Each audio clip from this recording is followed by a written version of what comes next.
નમસ્કાર, playground two sport શોની અમારી આ વિશેષ રજૂઆત દે ધનાધન આઈપીએલના કાર્યક્રમમાં હું શિવાની આપ સૌનું સ્વાગત કરું છું. જે રીતે અમદાવાદના નરેન્દ્ર મોદી સ્ટેડિયમ પર ક્વોલિફાયર 2 મેચ રમાઈ પંજાબ અને મુંબઈ વચ્ચે. આ મેચ જ્યારે જાહેરાત થઈ કે પંજાબ અને મુંબઈ વચ્ચે ક્વોલિફાયર 2 રમાશે ત્યારે કેટલી રોમાંચક હશે તે કોઈએ નહીં વિચાર્યું હોય ને. એક તરફ જે અમદાવાદમાં ગઈકાલે વરસાદી માહોલ હતો તેની વચ્ચે પણ મેચ રમાઈ, ઘણી બધી ચર્ચાઓ થઈને ત્યારબાદ આખરે મેચ શરૂ થઈ અને આ મેચ કોઈએ ધારી નહીં હોય એટલી રોમાંચક મેચ રહી. ખાસ કરીને જ્યારે મુંબઈ ઇન્ડિયન્સ તરફથી પણ જે રન આપવામાં આવ્યો એટલે કે 203નો ટાર્ગેટ, 203 તેમણે રન કરી અને 204નો ટાર્ગેટ જે પંજાબને આપવામાં આવ્યો અને પંજાબને ચેસ કરવાનું જે રીતે પંજાબે શરૂઆત કરી. આમ તો જોવા જઈએ તો ચોગ્ગા છગ્ગાની રમઝટ અને દર્શકોને ઘરે બેઠા અને ત્યાં ઉપસ્થિત પ્રેક્ષકોને વરસાદી માહોલ હતો તેમ છતાં પણ પ્રેક્ષકોની હાજરી ત્યાં જોવા મળી અને એક જે ત્યાં આગળ ખેલાડીઓ હતા તેમનું જે પરફોર્મન્સ હતું ચોગ્ગા છગ્ગાની રમઝટ એટલા માટે કારણ કે ગઈકાલે જે રીતે મેચમાં ચોગ્ગા છગ્ગાની રમઝટ જોવા મળી. ખાસ મુંબઈ તરફથી જે 13 છગ્ગા અને મુંબઈ ઇન્ડિયન તરફથી 7 છગ્ગા અને 18 ચોગ્ગા, જ્યારે પંજાબ તરફથી 13 છગ્ગા અને 17 ચોગ્ગા ફટકારવામાં આવ્યા. દર્શકોને અચંભિત કરી દે તેવી આ મેચ હતી. તો કેવા પ્રકારની આ મેચ રહી, મેચમાં કેવા પ્રકારના સમીકરણો રચાયા, તમામ વિશે આજે આપણે વાત કરીશું. આપણી સાથે ચર્ચામાં જોડાયા છે અમારા સ્પોર્ટ્સ એક્સપર્ટ અશોક મિસ્ત્રી. અશોકજી, સ્વાગત છે આપનું કાર્યક્રમમાં. Thank you so much. તો ચર્ચાની શરૂઆત કરીશું તે પહેલા નજર કરીએ અમારા સ્પેશિયલ રિપોર્ટ પર.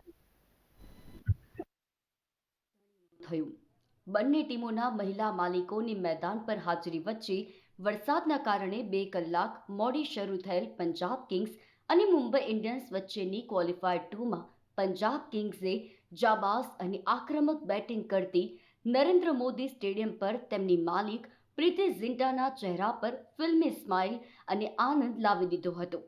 જ્યારે બીજી તરફ મુંબઈ ઇન્ડિયન્સના નીતા અંબાણી મુંબઈના પ્રદર્શનથી દુઃખી નજર આવ્યા હતા. જો કે બંને મેચ દરમિયાન સતત હાજરી આપીને ખેલાડીઓનો જુસ્સો વધાર્યો હતો. હાઈ વોલ્ટેજ હાઈ પ્રેશર મેચમાં બંને ટીમો વચ્ચે ફિલ્ડિંગ એક ડિફરન્શિએટર સાબિત થયો.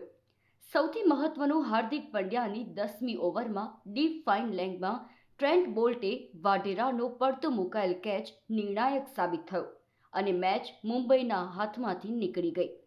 વાઢેરાએ ના કેવળ રન બનાવ્યા પણ તેના કેપ્ટન શ્રેયસ આયર સાથે 47 બોલમાં 84 રનની ભાગીદારી કરીને મેચ મુંબઈના હાથમાંથી ઝૂંટવી લીધી. મુંબઈએ તે પહેલા 20 ઓવર્સમાં 203 રન બનાવી 204નું લક્ષ્ય પંજાબને આપ્યું, જેમાં પ્રભસિમરન અને પ્રિયાંશની વિકેટો 55 રનમાં અને ત્યારબાદ ઇંગ્લિશની વિકેટ 72માં ગુમાવી દેતા પંજાબ મુશ્કેલીમાં આવી ગયું. ત્યારબાદ પણ વાઢેરા અને શ્રેયસે ટીમની બાજી સંભાળી અને 84 રનની ભાગીદારી નોંધાવી દીધી. પણ બીજી તરફ શ્રેયાસ જોરદાર રમી રહ્યો હતો. તેને ટોપલેની 13મી ઓવરમાં 3 છગ્ગા જોડીને તરખાટ મચાવ્યો. તો જબરદસ્ત બોલિંગ કરી રહેલ અશ્વનીની 19મી ઓવરમાં પણ 3 છગ્ગા જોડીને નરેન્દ્ર મોદી સ્ટેડિયમ પર મુંબઈ ઇન્ડિયન્સના સપોર્ટર્સને ખામોશ કરી દીધા અને 1 ઓવર બાકી હતી ત્યારે મુંબઈને 5 વિકેટે હરાવીને 11 વર્ષ બાદ ફાઇનલમાં પ્રવેશ કરી લીધો હતો. રવિવારની મેચમાં મુંબઈ તરફથી 7 છગ્ગા અને 18 ચોગ્ગા સાથે 6 વિકેટે 203 રન બનાવ્યા, જ્યારે પંજાબે 19 ઓવર્સમાં 13 છગ્ગા અને 17 ચોગ્ગા સાથે 5 વિકેટે 207 રન નોંધાવ્યા હતા. આમ નરેન્દ્ર મોદી સ્ટેડિયમ પર મેચ ભલે મોડી શરૂ થઈ પણ લોકોના પૈસા વસૂલ થઈ ગયા. બિલકુલ, ગઈકાલે પંજાબ અને મુંબઈ વચ્ચે જે મેચ રમાઈ જેમાં પંજાબનો વિજય થયો છે અને હવે તે આરસીબી સામે ફાઇનલમાં ટકરાશે. આ મેચ વિશે આજે આપણે વાત કરીશું. અશોકજી, ખાસ ગઈકાલે ક્વોલિફાયર 2 નરેન્દ્ર મોદી સ્ટેડિયમ અને એમાં પણ 400+ જે સ્કોર જોવા મળ્યો. ખાસ કરીને 2 મજબૂત ટીમો, ચોગ્ગા છગ્ગાની રમઝટ અને જે રોમાંચક આ મેચ હતી અને કહીએ તો ફ્રેન્ચાઇઝી માલિકોના ચહેરા ઉપર દરેક ચોગ્ગા તેમજ જે વિકેટો પર જે એક્સપ્રેશન તેમના બદલાતા હતા તે પણ આપણને જોવા મળ્યા. વરસાદનું વિઘ્ન પણ ગઈકાલે નડ્યું અને તેમ છતાં પણ આ મેચ પૂરી થઈ. કેવી રીતે આ મેચને એક્સપ્લેન કરશો? કારણ કે જે આપ પણ ત્યાં ઉપસ્થિત હતા તો કેવો રોમાંચ હતો, પ્રેક્ષકોમાં કેટલો ઉત્સાહ હતો આ મેચને લઈને? બિલકુલ તમારી સાચી વાત છે, કારણ કે શરૂઆત થવાની હતી, પહેલા તો ટોસ થઈ ગયો ત્યારે વરસાદ નહોતો અને ત્યાર પછી વરસાદ શરૂ થયો અને લગભગ 7:30ની મેચ 9:30 સુધી શરૂ ના થઈ અને ત્યારબાદ આ મેચને શરૂ કરવામાં આવી. એટલે ઘણો બધો લાંબો સમય વીતી જવા છતાં પણ પ્રેક્ષકો ઓબ્વિયસલી, કારણ કે એમણે પૈસા ખર્ચ્યા હતા એટલે તો કોઈ છોડીને જાય નહીં, સ્વાભાવિક છે. વરસાદ એટલે ઝરમર ઝરમર વરસાદ હતો, કોઈ ધોધમાર વરસાદ એવો હતો નહીં, પણ મેદાન ઉપર કવર્સ હતા, પીચ ઉપર કવર્સ હતા, એટલે મેચ સ્ટાર્ટ થવામાં અને સ્ટાર્ટ થયા પછી પણ જે રીતે આખી મેચ રમાઈ, ગઈકાલની મેચમાં તમામે તમામ ઇન્ગ્રેડિયન્ટ્સ જોવા મળે. સૌથી વધુ મહત્વની વાત એ છે કે ક્વોલિફાયર 2 એ શા માટે એટલી બધી ઇમ્પોર્ટન્ટ હતી? કારણ કે અહીંયા એક ટીમ ઘરે જવાની હતી. સૌથી મહત્વની વાત છે કે એક ટીમ જીતશે અને બીજી ટીમ ઘરે જશે. એટલે કોણ ઘરે જશે એની ઉત્કંઠા જોરદાર હતી. પહેલા તો હતું કે હાર્દિક પંડ્યા અહીંયા આગળ ગુજરાત ટાઇટન્સના કેપ્ટન તરીકે વિજયી બન્યા છે, એટલે એમને કદાચ બેક ઓફ ધ માઇન્ડ એમ હોય કે આ મારા માટે નસીબદાર મેદાન પુરવાર થાય, પણ અનફોર્ચ્યુનેટ પાર્ટ એ હતું કે એવું કંઈ બન્યું નહીં. બીજી અગત્યની વાત એ કે 200-400 રન બન્યા. 400 રન બન્યા પછી ગઈકાલની ચર્ચામાં પણ આપણે કહ્યું હતું કે જો બંને ટીમો સરખી હોય તો સૌથી મહત્વની બાબત બની જશે ફિલ્ડિંગ. ડિફરન્શિએટર બનશે ફિલ્ડિંગ. એટલે બંને ટીમો સરખી હતી, બોલિંગ જબરજસ્ત હતી, બેટિંગ જબરજસ્ત હતી. ત્યારે સૌથી મહત્વની વાત જે જોવા મળી એ જોવા મળ્યો કેચ ડ્રોપ. એક હાર્દિક પંડ્યાની બોલિંગમાં ટ્રેન્ટ બોલ્ટનો કેચ વાળેનો છૂટ્યો અને એ કેચ છૂટતાની સંગાતે જે રીતે આજે નીતા માણીજીના એક્સપ્રેશન્સ આપણને છાપામાં જોવા મળે છે, એ પ્રકારના એક્સપ્રેશન્સ જોવા મળ્યા અને એ જે નિરાશા, એ જે હતાશા, એ ક્યાંક લાગ્યું કે આ એક તક હતી, એ તક ઝડપવામાં મુંબઈની ટીમ નિષ્ફળ ગઈ અને અલ્ટિમેટલી ખેર મેચ પણ હારી ગઈ. તો પહેલી વસ્તુ તો આ છે કે આપણે સારો સ્કોર જોયો. છગ્ગા ચોગ્ગા, જેટલા છગ્ગા અને ચોગ્ગા આ લોકોએ માર્યા એના કરતા ડબલ છગ્ગા ચોગ્ગા પંજાબ વાળાએ માર્યા. ત્યાં પણ 5 વખતની ચેમ્પિયન ટીમને ક્યાંક ને ક્યાંક બેકફૂટ ઉપર જવું પડ્યું. બીજી અગત્યની વાત કે રોહિત શર્માને ઇમ્પેક્ટ પ્લેયર તરીકે પેવેલિયનમાં બેસાડી રાખવામાં આવ્યો. આ ધારો કે કદાચ અનુભવી ખેલાડી તરીકે મેદાન ઉપર હોત તો કદાચ બોલિંગના ચેન્જીસ છે કે અલગ કરી શક્યા હોત. તો ક્યાંક આ બધી ઘટનાઓ પણ સાથે આવી. પછી જે રીતે આક્રમક બેટિંગ થઈ પંજાબની, એ પણ જબરજસ્ત રહી. એમનો જે સારામાં સારો અશ્વિની જે બોલર છે, એ અશ્વિનીની બોલિંગમાં જે શ્રેયસ આયરે 3 છગ્ગા માર્યા 19મી ઓવરમાં, 18મી ઓવરમાં, ધેટ વોઝ ફેન્ટાસ્ટિક. એટલે જસપ્રીત બુમરાહને માર પડ્યો, એની બોલિંગમાં પણ રન્સ ગયા. તો દરેકે દરેક ઘટનાઓ કાલે જોવા મળી. એક હિરોઇક ટીમને જીતાડવાની જનૂન વાળી એક ઇનિંગ જોવા મળી શ્રેયસ આયરની. 87 રન્સ, 41 ડિલિવરીઝની અંદર અને ઇન્ક્લુડિંગ 8 સિક્સર્સ.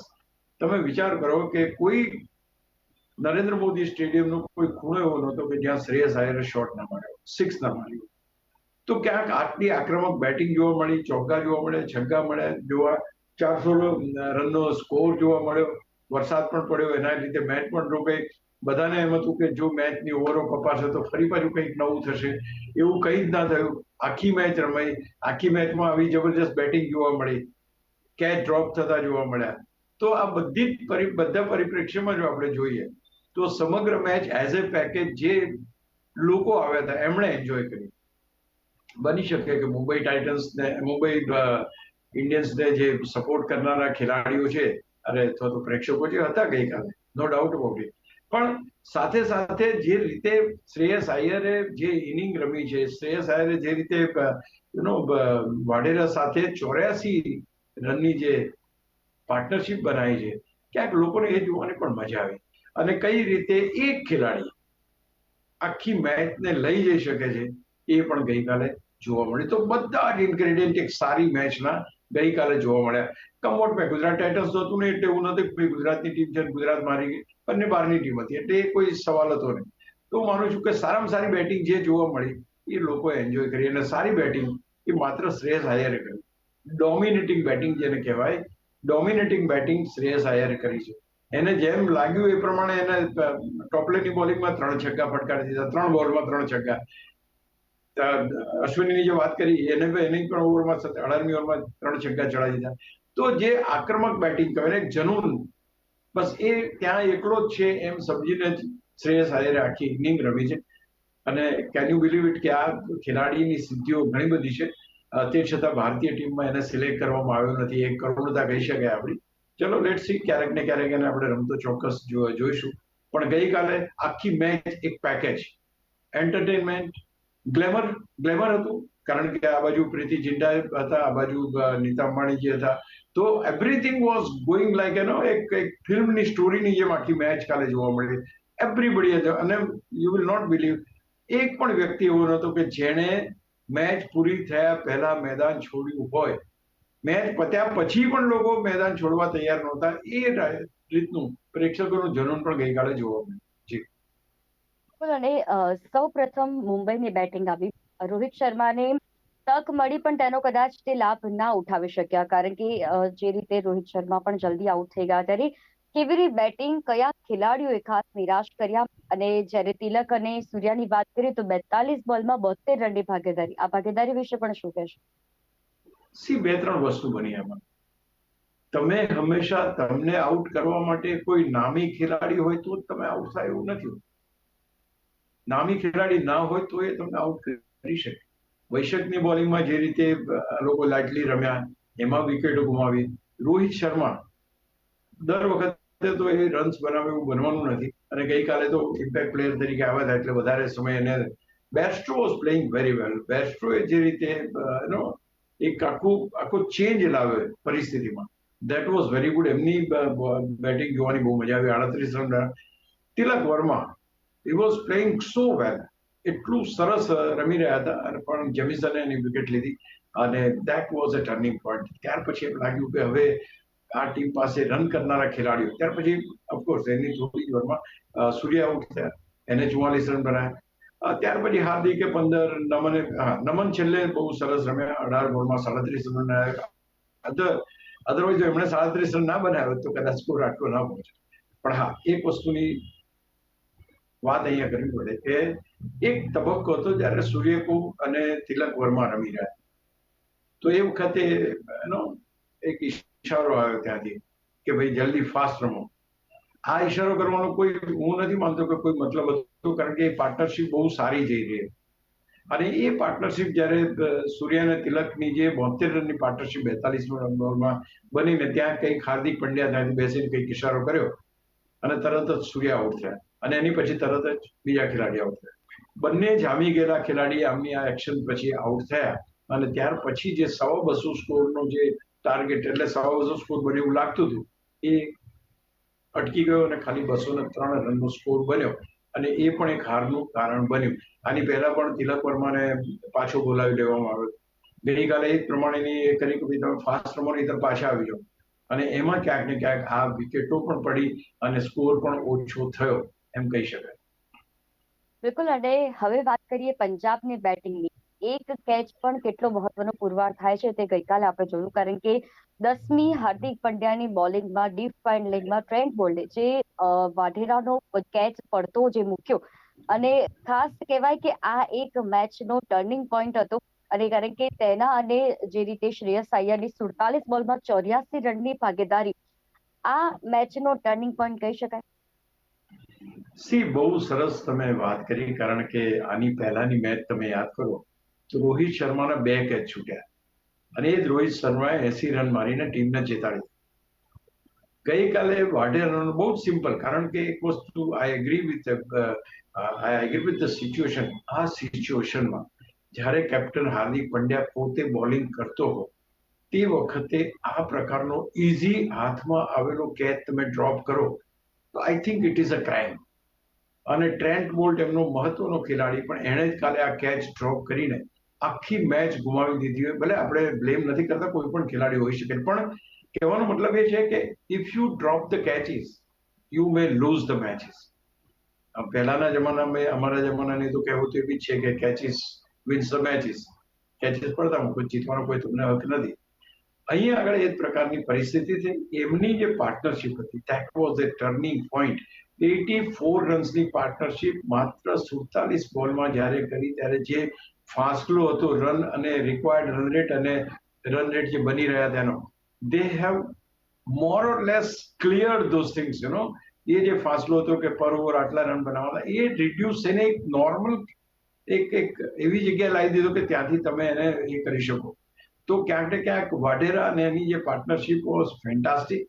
એ 84 રનની પાર્ટનરશિપે આખી જેને કહેવાય ને કે મેચ પલટી નાખી, છેક સુધી રહ્યા અને they played terrific this thing. Of course Wadhera પછી આઉટ ચોક્કસ થયા, પણ કહેવાનું તાત્પર્ય છે કે એને જીતની ઇમારત ચડી હતી, બિલકુલ કિનારે ઉપર આવ્યા હતા, હવે ભાઈ તમારે જીતવાનું. તો ત્યાર પછીની જે ઓવર્સ હતી અને એમાં તે ખાસ કરીને 19મી ઓવરની વાત કરીએ આપણે, તો 19મી ઓવરની અંદર જે રીતે 3 છગ્ગા માર્યા છે Shreyas Iyer, I think that was too much. એક યુવા ખેલાડીને આ પ્રકારની છેલ્લી ઓવરમાં આટલો જબરો માર પડે, દેટ વોઝ ફેન્ટાસ્ટિક. અને તમે વિચાર કરો, 87 રન શ્રેયસ આયર માત્ર 41 બોલમાં આખી સિરીઝમાં એને 602 રન કર્યા છે. એક ખેલાડી તરીકે, એક કેપ્ટન તરીકે એની આ સિદ્ધિ કેટલી અદ્ભુત કહી શકાય. એટલે ક્યાંક ને ક્યાંક એ પણ એક કહેવું પડે. અને બીજી આપણે વાતને હમણાં મળી લઈશું કે કેપ્ટનશીપ ઇન્ગ્રેડિયન્ટ જે હોવા જોઈએ, કેપ્ટનશીપના ઇન્ગ્રેડિયન્ટ આ ખેલાડીમાં છે એવું પુરવાર કરવામાં એ સફળ થયો. Leadership quality is not everybody's cup of tea. Leadership quality હંમેશા અમુક જ વ્યક્તિઓમાં છે. લીડરશિપ ક્વોલિટી આપણે શ્રેયસ આયરમાં જોવા મળી. એણે 3 ટીમોને દિલ્હીને ફાઇનલમાં પહોંચાડી હતી, એણે કલકત્તાની ટીમને ફાઇનલમાં પહોંચાડી હતી અને જીતાડી પણ કરી, અને આ ટીમને પણ ફાઇનલમાં એ લઈ જવામાં સફળ થયો છે. This is called a leadership quality of a man. સૌથી વધારે રન પણ કર્યા છે, સૌથી સારું ક્રિકેટ રમ્યો છે, અને ક્યાંક એણે પોતાની જાતને પુરવાર કરી છે ઓવર ધ યર્સ. 3 વર્ષમાં તે 3 જે મેં વાત કરી એમાં કે yes, the leadership quality is not something which comes by reading, it comes automatically. તો હું માનું છું કે પહેલા leading from the front, great captainship, અને એ પ્રમાણે આખી મેચને 1 ઓવર બાકી હતી ત્યારે જ પતાવી. એટલે તમારે વિચાર કરો કે જો એ ઓવર હોત તો કદાચ 225 નો ટાર્ગેટ હોત તો પણ ચેસ થઈ ગયો. તો સુપર ઇનિંગ, સુપર જેને કહી શકાય એવી બેટિંગ, અને એક જોરદાર મેચનો ટર્નિંગ પોઈન્ટ, અને એ પછીની મેળવેલી જીત. Everything is in one direction, that is a victory.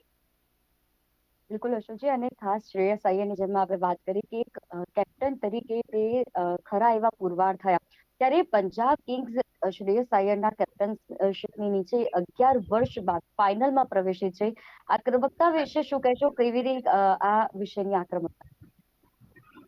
બહુ અગત્યની વાત છે કે જ્યારે તમે ફાઇનલમાં પહોંચો છો અને ફાઇનલ જીતો છો, એક વસ્તુ ચોક્કસ છે, ગઈકાલની મેચ જો હારી ગયા હોત તો કદાચ એ લોકોને ઘરે જવાનું વારો.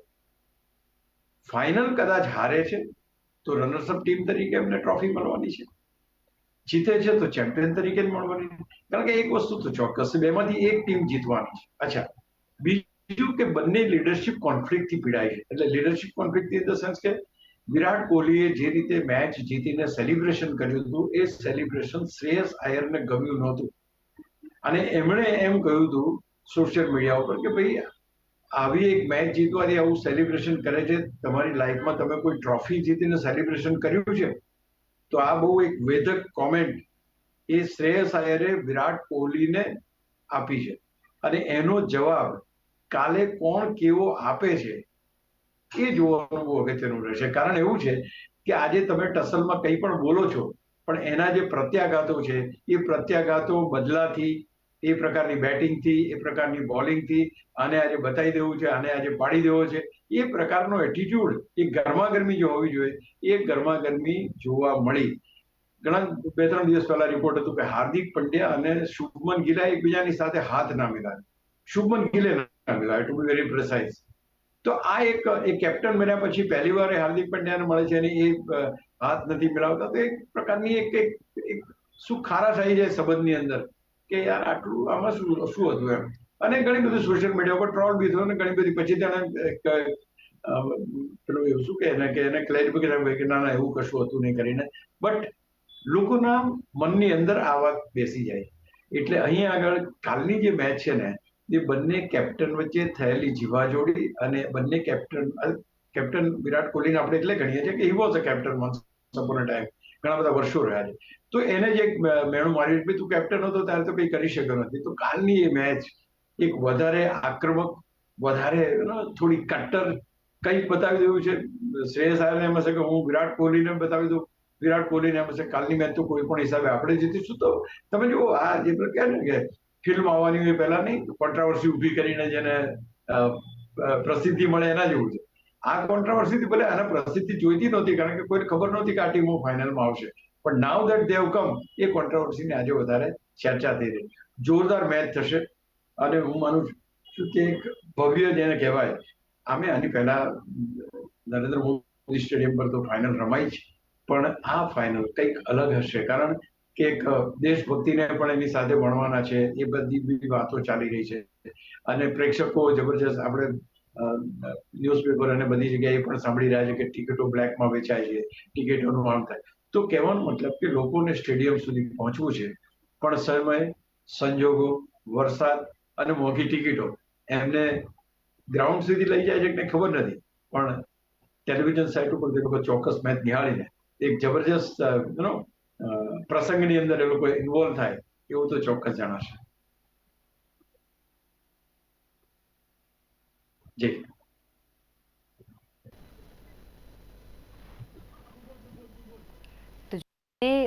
આખરી જે પ્રમાણે મેચ જોવા મળી પંજાબ અને મુંબઈ વચ્ચેની, જે ખરાખરીનો માહોલ સર્જાયો અને આ માહોલની વચ્ચે પંજાબે વિજય મેળવ્યો છે અને આવતીકાલે તે બેંગ્લોરની સામે ટકરાશે. ત્યારે આ મેચ કેવી ખતરનાક જોવા મળી શકે છે, કેટલો રોમાંચ પંજાબ અને બેંગ્લોર વચ્ચે જોવા મળશે, કારણ કે અમદાવાદના નરેન્દ્ર મોદી સ્ટેડિયમ પર આ ફાઇનલ રમાશે. ત્યારે આક્રમક અને રોમાંચક મેચ જોવા મળે તેવી આશા આપણે રાખી શકીએ. તો હાલ પ્લેગ્રાઉન્ડ ધ સ્પોર્ટ્સ છે અને અમારી વિશેષ રજૂઆત દે ધનાધન IPLના કાર્યક્રમમાં હાલ બસ આટલું જ. ફરી મળીશું, ત્યાં સુધી રજા આપશો. નમસ્કાર.